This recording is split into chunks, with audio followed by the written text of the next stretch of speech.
Saw a poster on the wall, infantry soldier standing tall.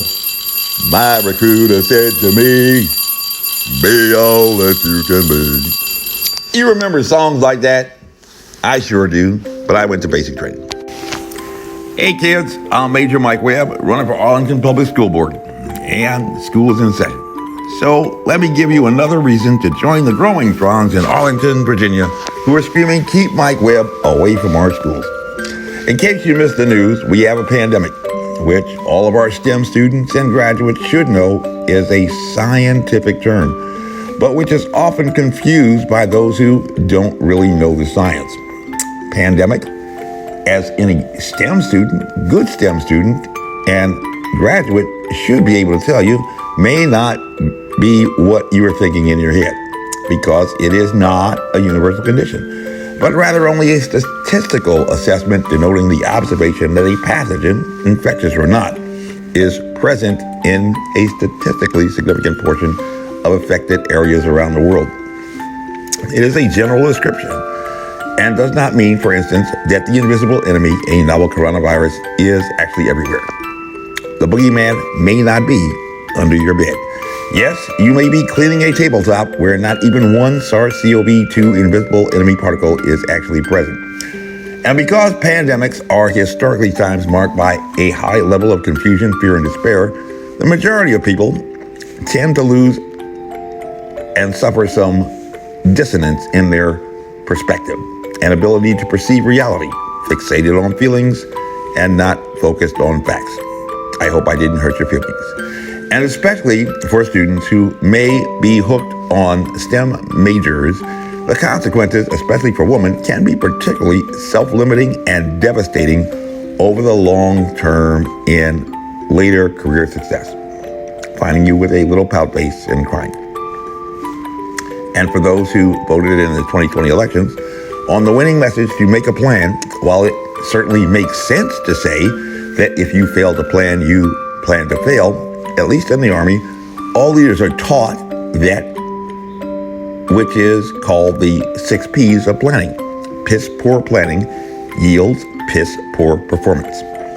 If you have a bad plan, you may perform better over the short term against someone who doesn't have a plan at all.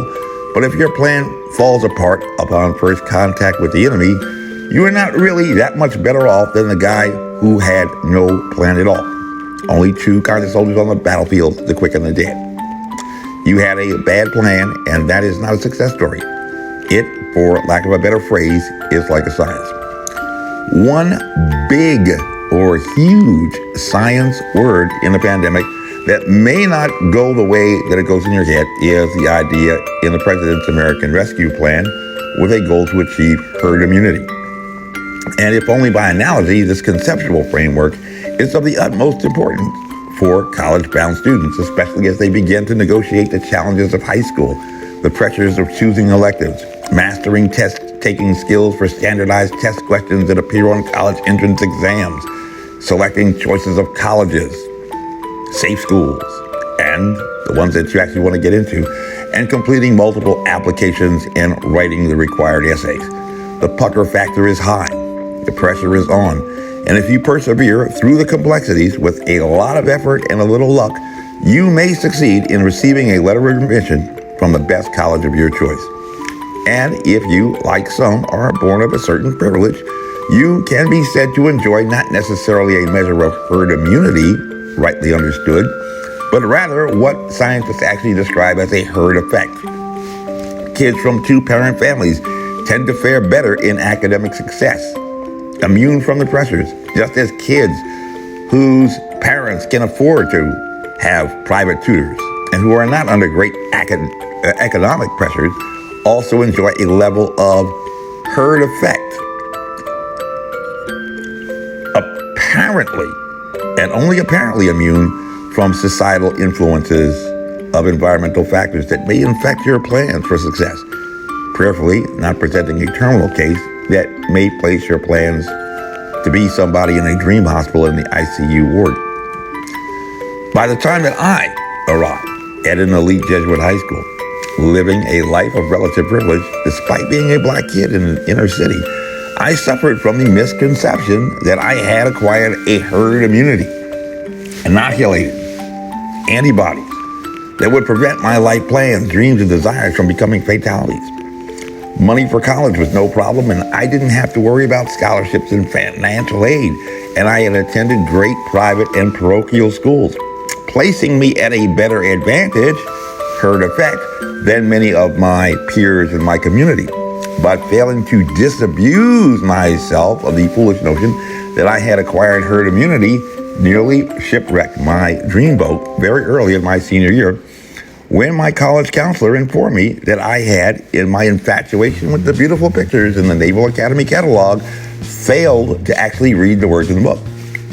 So midterm, in the first semester of my senior year, I was forced to forego a lot of the fun of sitting back and doing fun things for resume fodder to make myself look good on paper for the college applications, and had to jump into a physics class at the local community college that I had neglected to take earlier, failing to do the homework and actually reading the book.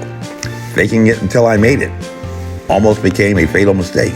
And many kids in school, unfortunately, don't find out until their senior year that their plans for success have been abruptly ended because they sadly made the wrong choices earlier by failing to perform the proper due diligence, or the diligence that was due regardless of the way that things went in their head.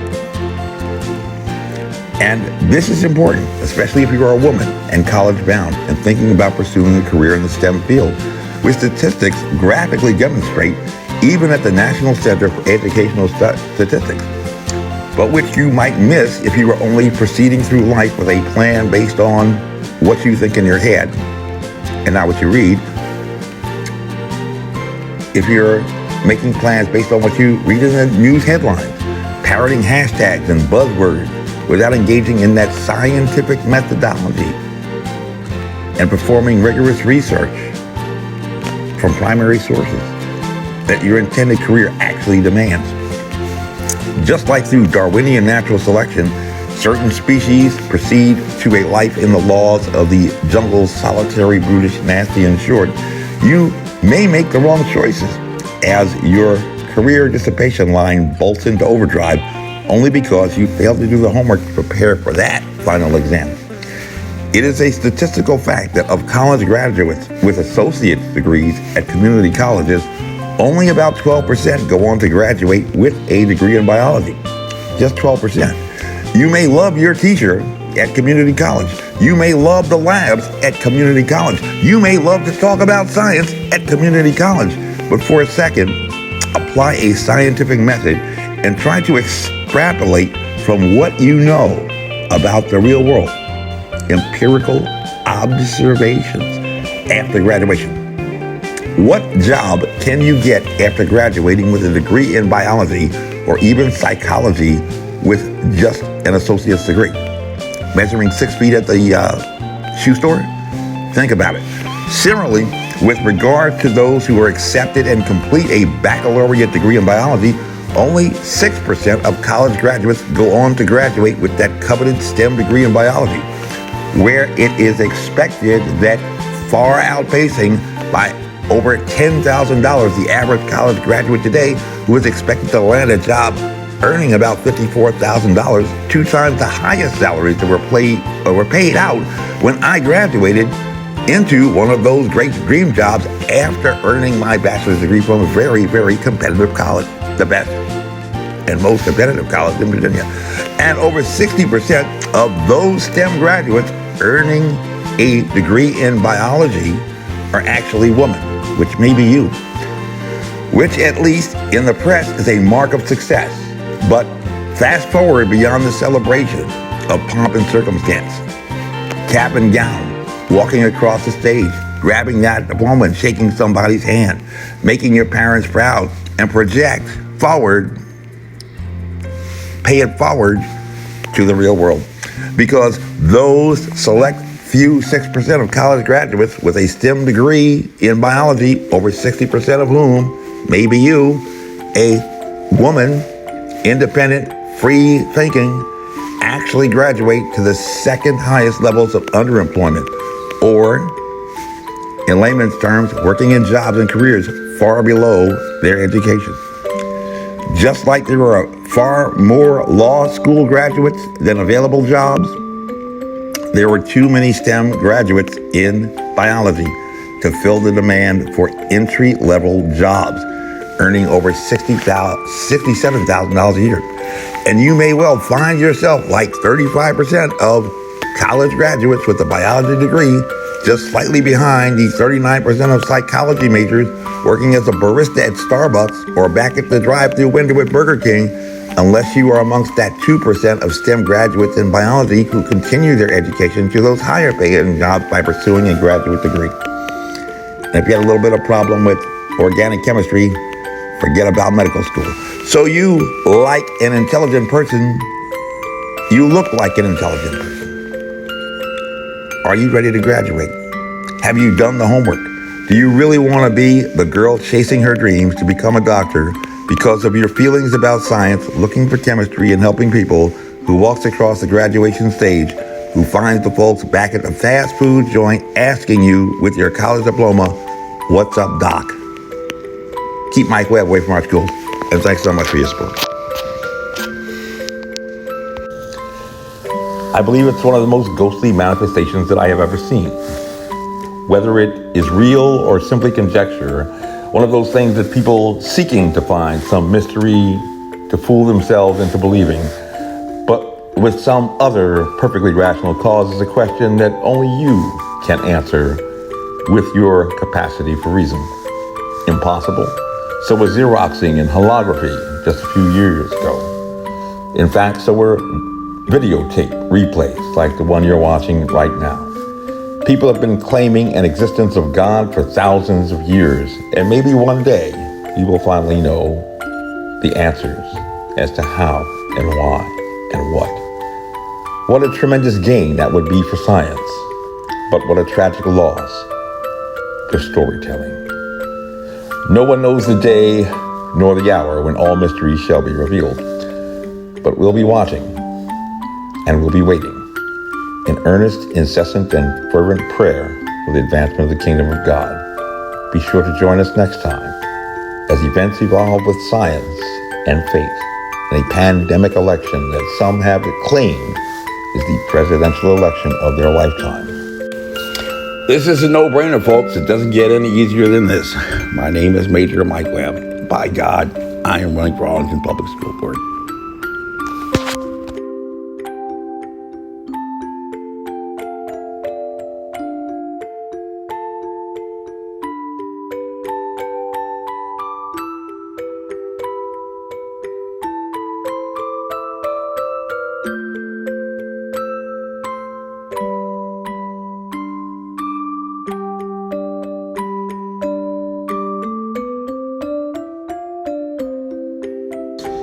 If it is to be, it is up to somebody to tell you to do what to do. Let me know how that works out.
This advertisement was authorized by Mike Webb.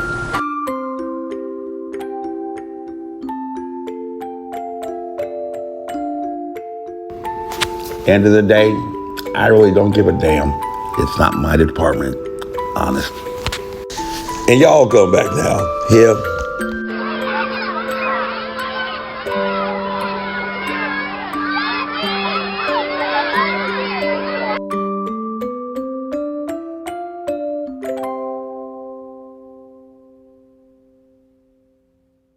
honest.